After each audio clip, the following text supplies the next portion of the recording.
তুষারপাতের দেশ কানাডাতে হঠাৎ করে আজ শীত জেঁকে বসেছে, যাকে বলে বাংলাদেশের কনকনে শীত।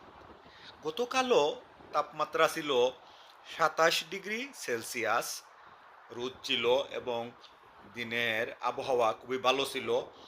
একটি মাত্র টি শার্ট পরে অনেকেই চলাফেরা করতে পেরেছেন, কিন্তু রাত থেকে অর্থাৎ রাত 11টার পর থেকে হঠাৎ করে দমকা হাওয়া বইতে শুরু করে, সেই সাথে শীতল আবহাওয়া বইতে থাকে।